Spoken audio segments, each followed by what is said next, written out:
In the woods of Washington State, an 18-year-old girl is forced to watch her own grave being dug by the very people she trusted. How did it get to this point? Beautiful Rachel Burkheimer suffered tragic loss in her life that sent her to a very dark place. But just as she was ready to rekindle her family ties, her faith, and her future, she fell into one of the most horrific traps the community of Everett, Washington can remember. While still a student in high school, Rachel would become devastated by the loss of 6 of her good friends, each of them victims to unfathomable tragedy, from suicide to drowning to accidental shooting. One of those losses would crush her beyond words. Her closest friend, Corey Haynes, died in a horrific car crash. They were classic soulmates, said Bill Burkheimer, Rachel's father. It was a brother-sister relationship. He was an amazing young man. The flame of happiness that once burned so brightly in Rachel's life was now snuffed out. It was truly like a transformation happening before our eyes, said Megan Wing, Rachel's sister. The Rachel that I knew was very much changing in her priorities and in her level of joy that really marked her character and who she was. Rachel had shut down and closed herself off from her family. Rachel now navigated through life in a haze of despair. She left school, began dabbling in drugs, and found herself immersed in a circle of troublemaking new friends. One in particular would profoundly impact her life. John Anderson, local police say, was a small-time criminal, in and out of jail, and part of a ragtag street gang. It was a kind of in the infant stages, and it was a real stupid name. They called themselves the Northwest Mafia, said Snohomish County Sheriff's Detective Brad Pence. They would steal drugs, sell some of them, and use most of it. They had no other ambition in life. They would sit around and play video games, smoke dope, and did cocaine and meth and partied. Bill Burkheimer would discover Anderson's presence in his daughter's life through phone calls to Rachel from prison. I got a phone bill one day for $640, said Burkheimer. I look at this bill and I'm in shock. It says, Correctional Facility, Shelton, Washington. And from behind prison walls, John Anderson was penning hauntingly obsessive letters to Rachel. Bill was shaken with worry and confronted his wayward daughter. She kept talking about how she saw the good in him, and he wasn't what people think he is, said Burkheimer. If loving Rachel saw the good in everything, including John Anderson, she'd soon be shaken into brutal reality. Police say Anderson was dangerously jealous and possessive. Reportedly so jealous, he sniffed Rachel's clothing and hair for the scent of other men. Sister Megan saw bruises on Rachel and suspected Anderson had beaten her. As friends would describe it, Rachel found herself trapped on a love-hate roller coaster with Anderson. She had finally had enough. She sat on the end of my bed and she was talking to me until 2 a.m. about her fears, about her concerns about John Anderson, and about the different threats he had been giving her, said Megan. Much to the joy of the Burkheimer family, Rachel reclaimed her senses and cut it off with Anderson and reestablished family ties. And she made a new friend with whom she forged a seemingly unbreakable pact.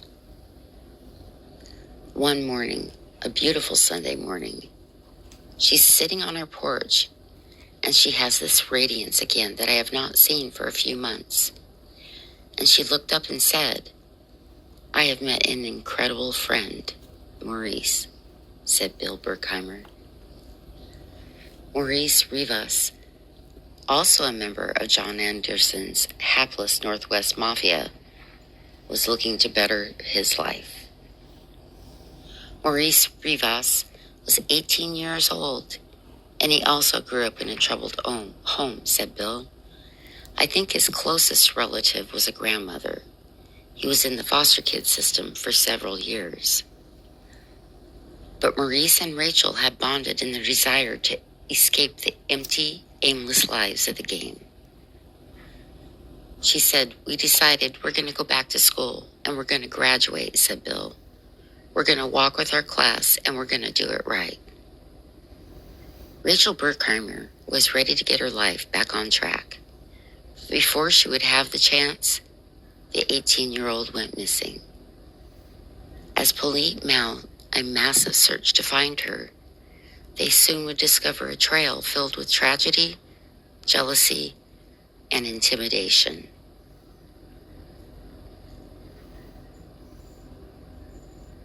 I'm thinking, oh my gosh, I've never met this young man. I'm glad he inspired her. This is a friendship I really would like to nourish, said Bill. But Rachel's goals for a new beginning, which were much easier said than done.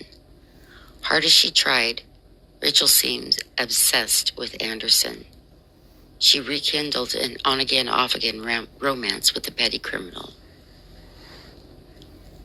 In fact, Rachel, during an off period with Anderson, dated one of his best friends.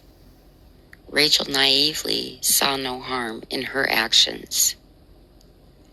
Anderson wasn't laughing. And adding fuel to his ire, Anderson and his cohorts became convinced Rachel was passing gang secrets to her friends, including some rivals of Anderson's. Rachel was in danger.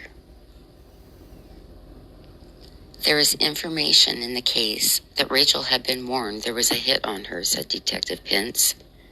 Rachel was scared and went to her older sister Megan for advice.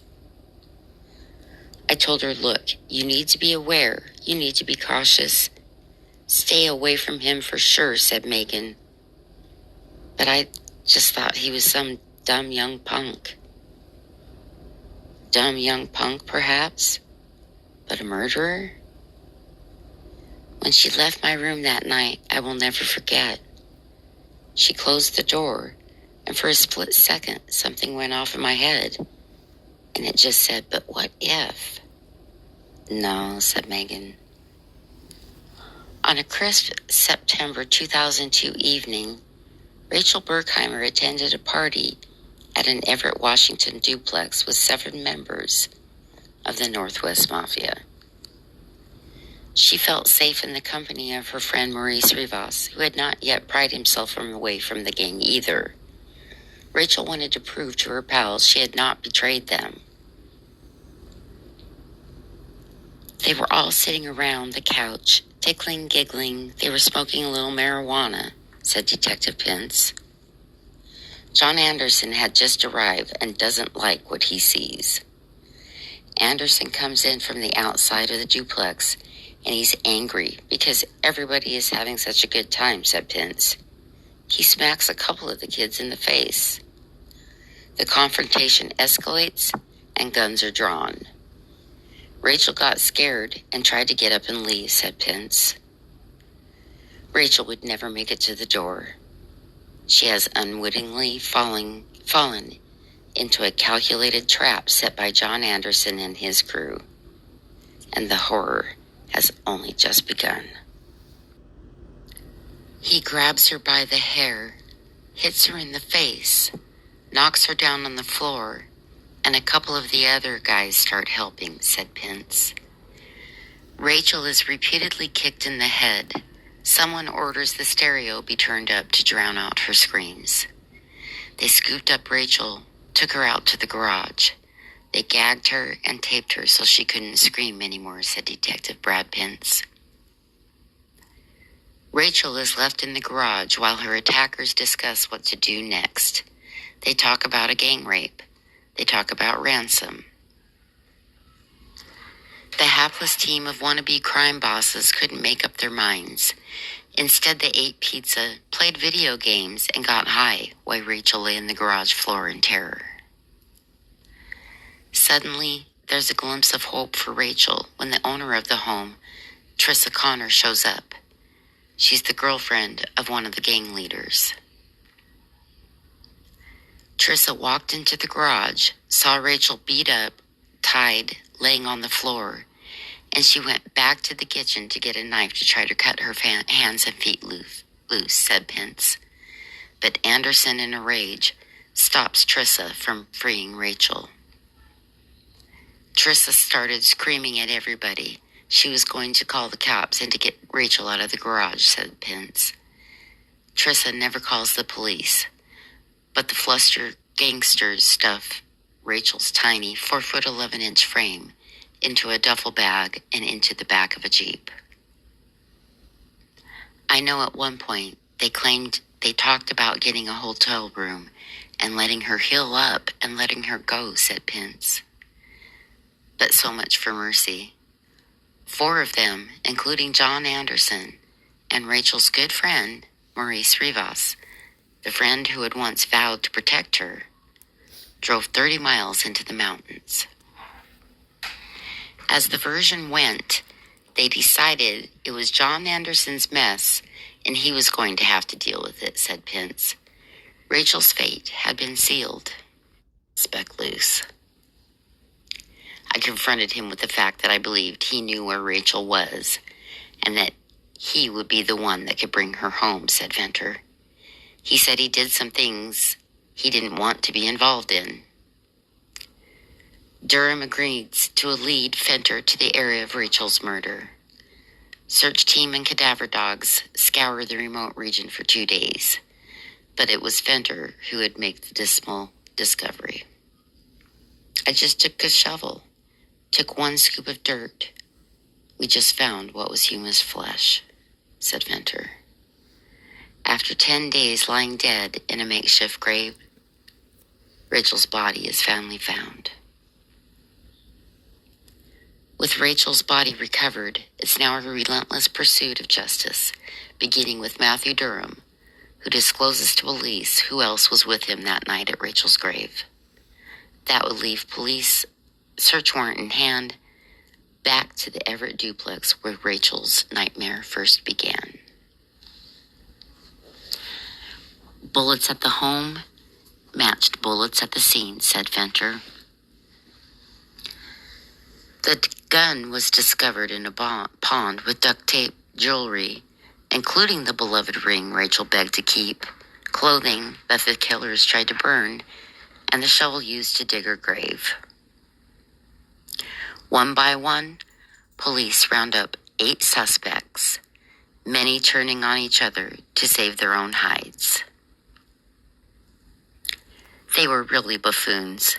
That's the best way to describe them, said Detective Pence. There was a lot of planning that went into this, but it was very poor planning, and it didn't turn out well for them. 5 of the suspects would take plea deals and lesser sentences in exchange for trial testimony against John Anderson, the shooter, John Whitaker, who helped dig Rachel's grave, and Yusuf Jihad, who helped mastermind the murder plot. Painful as it was, the Burkheimers endured every horrifying detail of each criminal case, forced to come eye to eye with her killers.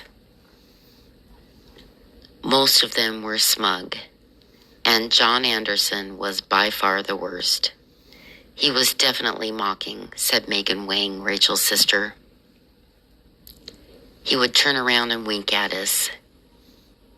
It's not fulfilling. It's not satisfying.